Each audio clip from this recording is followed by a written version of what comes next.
நாளைய தமிழகமே எங்கள் தலைவரே, உங்கள் பிறந்த நாளில் வாழ்த்தி வணங்குகிறோம். புதுக்கோட்டை மாவட்டம் திருமயம் அருகே ராங்கியம் கடைவீதியில் வீட்டின் கதவை உடைத்து 80 சவரன் தங்க நகைகள், 5 கிலோ வெள்ளி மற்றும் 1.5 லட்சம் ரூபாய் கொள்ளையடிக்கப்பட்டது பரபரப்பை ஏற்படுத்தியிருக்கிறது. விவரங்களை நம்முடைய செய்தியாளர் சிவராமகிருஷ்ணன் வழங்கலாம், கேட்கலாம். சிவராமகிருஷ்ணன், என்ன நடந்ததுங்க? வணக்கம் சியாம்.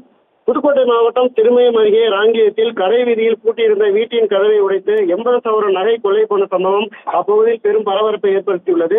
புதுக்கோட்டை மாவட்டம் திருமயம் அருகே உள்ள ராங்கியம் கடைவீதி பகுதியை சேர்ந்தவர் அழகர்சாமி.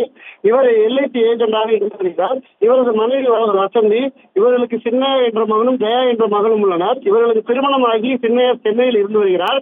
ஜெயா மதுரையில் டாக்டராக இருந்து வருகிறார். ஜெயா கடந்த வியாழக்கிழமை வேலூருக்கு சொந்த வேலையாக செல்வதாக கூறியுள்ளார். இதனால் ஜெயாவின் குழந்தையை பார்த்துக் கொள்வதற்காக அவருக்கு உதவியாக மனைவியுடன் அழகர்சாமி மகளுடன் வேலூருக்கு சென்றுள்ளார். இவர்கள் எப்போது வெளியூர் சென்றாலும் வீட்டின் முன்பக்க கதவை பூட்டிவிட்டு எதிரே உள்ள ஒரு மளிகை கடையில் சாவியை கொடுத்துவிட்டு வீட்டின் முகப்பு லைட்டை போட்டுவிட்டு செல்வது வழக்கம். அதே போல இந்த முறையும் முன்கதவு சாவியை கொடுத்துவிட்டு சென்றுள்ளார்.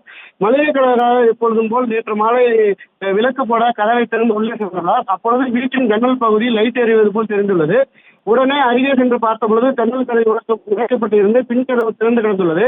இதனை கண்ட கடை உடமை அழகர்சாமிக்கு போன் மூலம் தகவல் தெரிவித்துள்ளார்.